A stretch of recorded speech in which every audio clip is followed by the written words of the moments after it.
Interview.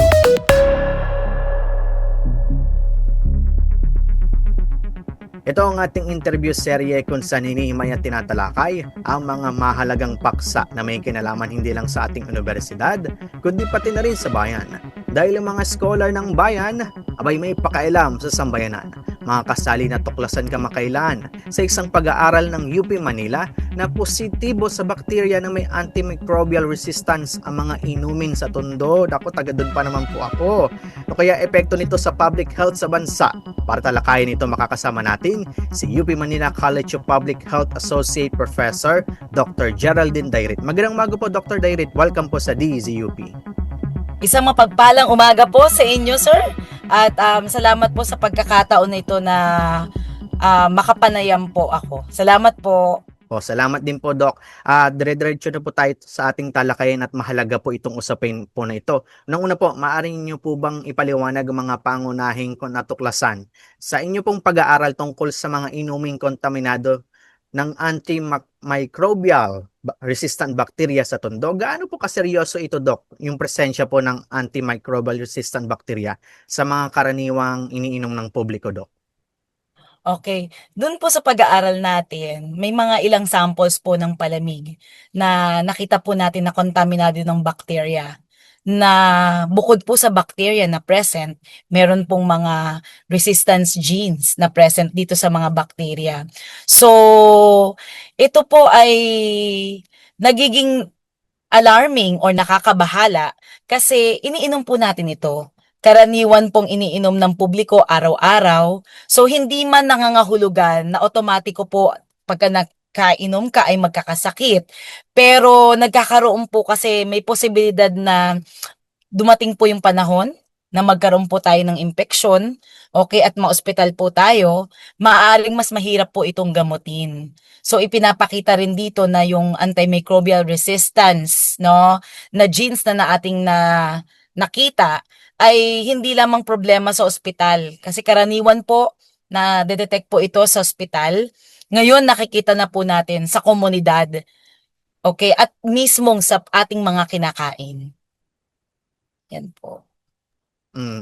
Doc, para po sa pangkalahatang publiko po in our general public. Ano nga ba ang antimicrobial resistant bacteria at bakit ito mapanganib, no? At bakit itinuturing ito yung bacteria na ito bilang lumalaking banta nga po sa pandaigdigang pampublikong kalusugan po?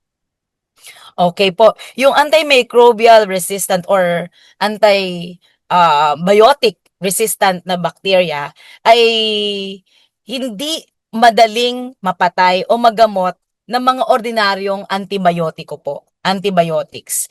Na dahil dito, nagkakaroon po ng mas matagal na panahon na ma-ospital po or mabigyan po ng lunas ang ating mga pasyente.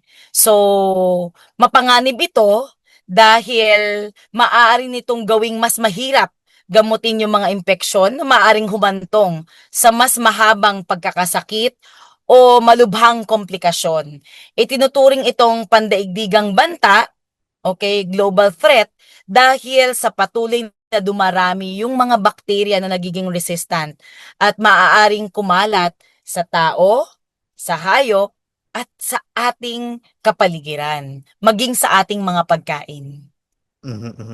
Doc, ito ano-anong uri naman po ng inumin o beverages sample ang sinuri sa pag-aaral? Ano ang mga posibleng pinagmumulan ng kontaminasyon na natukoy po, Doc? Okay, sinuri namin na sa pag-aaral no na aming sinuri ang mga karaniwang street vended beverages o palamig na mabibili natural sa ating kapaligiran yung alam mo yun, sobrang init ng panahon, biglang makikita mo, oy, may nagtitinda ng palamig, ng sago, gulaman. Okay. So, ang mga posibleng pinagmumulan ng kontaminasyon ay maaaring mula sa tubig, sa yelong ginamit, mga sangkap, lalagyanan, kagamitan, at maging sa paraan ng paghahanda at paghawak ng inumin. So malaking bagay din yung ginagampanan nung nagpe-prepare nung inumin, no? So kapag hindi sapat ang kalinisan sa alinman sa mga prosesong nabanggit ko, maaaring makapasok o makakontamina ang mga bakterya dun sa ating mga pagkain.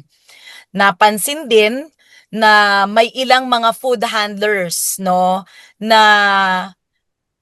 or yung mga bumibili rin, even yung mga bumibili na umuubo, nagsasalita, kumakanta, humahatching malapit sa pagkain at inumin habang naghahanda o nagtitinda ng pagkain. Isa rin ito sa posibleng panganib, yung pagtanggap ng pera, no? Yung pagtanggap ng pera mula sa buyer, sa namimili, tapos po hahawakan ng tindera, tapos hindi naman po maghuhugas ng kamay, and then hahawakan na po yung pagkain na ating binibili or kakainin. So, kapag hindi po nagkaroon ng tamang proseso or paghuhugas ng kamay, maaari pong mailipat yung mikrobyo na nasa pera, okay, papunta sa produktong ating kinakain o iniinom. Hmm, okey Dok. Ano naman po yung panganib sa kalusugan ang maaaring idulot ng mga kontaminadong inumin sa mga mamimili? Lalo na po sa mga bata, 'di ba pang vulnerableng sektor, Dok? Yes, oo. Commonly po ang affected dito yung children, older adults, yung mga tao na may mababang immune system, no, weaker immune system. So, yung mga pag-inom po ng kontaminadong inumin ay maaaring magdulot ng pagtatae, pagsusuka, pananakit ng tiyan, at posibleng iba pa pong impeksyon. Mas mataas ang panganib para sa mga bata na nabanggit ko, matatanda, buntis, Hmm, at mga taong may mahinang resistensya dahil sa madali silang magkaroon ng malubhang komplikasyon na hindi basta-basta nagagamot kung meron tayong tinitake na gamot na related dito. Kung antimicrobial resistant bacteria ang sanhi ng impeksyon, maaari ring maging mahirap itong gamutin. mm. Dok, ano naman po yung mga ano-anong praktikal na pag-iingat naman, ayan, ang maaaring gawin ng mga mamimili o ng publiko kapag bumibili ng inumin o street food? Okay, mahalagang bumili lamang sa mga vendor na may maayos na kalinisan sa paghahanda ng pagkain at inumin. Bilang mamimili, maaari nating obserbahan kung gumagamit ng malinis na kagamitan, check natin kung natatakpan ba yung mga produkto at kung naguhugas ba ng kamay yung mga nagtitinda, lalo na sa pagkatapos humawak ng pera o galing sa banyo. Okay, mainam din na maiwasan ang mga produktong nakalantad sa alikabok o madalas mahatsingan, no, maubuhan o mahawakan ng hindi malinis ang kamay. Ang simpleng paghuhugas ng kamay bago kumain o uminom ay malaking tulong din para maiwasan ang pagkakasakit. Mhm, mhm. Dok, ano, paano naman po nauugnay ang lokal na isyung ito sa pandaigdigang laban kontra po sa antimicrobial resistance? Ayan. Okay, malaking bagay po na may pagtutulungan po ang ating, gobyerno, local government, 'no, ang mga nagtitinda at ang mga bumibili. Malaking bagay po yung komunikasyon, okay. Nakita namin sa lokal na komunidad ay bahagi ng mas malaking pandaigdigang problema. So, ang antimicrobial resistance ay maaaring kumalat sa pamamagitan ng pagkain, tubig, kapaligiran at tao. Kaya ang pag-aaral gaya nito ay mahalaga upang matukoy ang mga posibleng pinagmulan ng resistant bacteria at makagawa ng mga hakbang upang mapigilan ang kanilang pagkalat. Mm, mhm. Dok, bilang panghuli, ano ang mensaheng nais ninyong ipaabot sa publiko hinggil sa antimicrobial resistance at food safety? Ayan. Okay. Batay sa aming pag-aaral, nakakita tayo ng antimicrobial resistant bacteria sa mga ilang sample sa palamig. Ito ay hindi lang nalilimit sa palamiga at sa mga pagkain nakikita natin sa paligid natin na madaling kapitan ng mga or makontamina ng mga bakterya. Mahalagang mabigyang pansin na maipakita nito na maaaring may mga resistant bacteria na umiikot sa ating komunidad. Hindi ito dahilan para magpanik. Walang panik, no? Ngunit ito ay isang paalala lamang na dapat tingnan or bigyan ng importansya ang food safety. at sanitation practices. Ang antimicrobial resistance, tandaan natin, ay isang isyong nakakaapekto sa lahat. So, ang mensahe sa publiko ay maging mapanuri sa kalinisan ng pagkain at inumin, ugaliing maghugos ng kamay, at gumamit lamang ng antibiotics kung ito ay inireseta ng doktor. Sa pamamagitan ng tamang food safety practices at responsableng paggamit ng antibiotics, makakatulong tayong lahat, no, sa pagpigil sa paglaganap ng antimicrobial resistance at sa pagprotekta sa kalusugan ng ating komunidad. So, isa sa mga bagay na dapat nating bigyang pansin ay ang tamang hygiene ng mga nagtitinda, maging ng mga mamimili.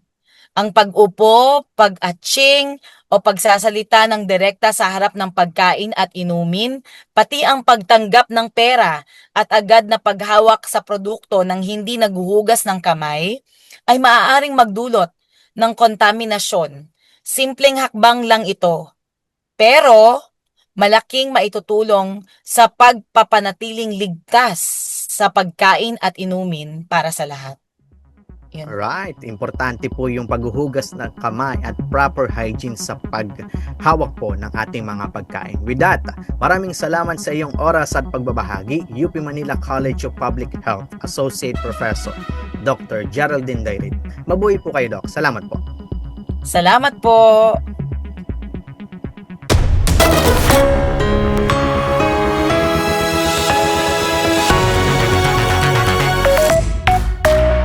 DZUP Balita.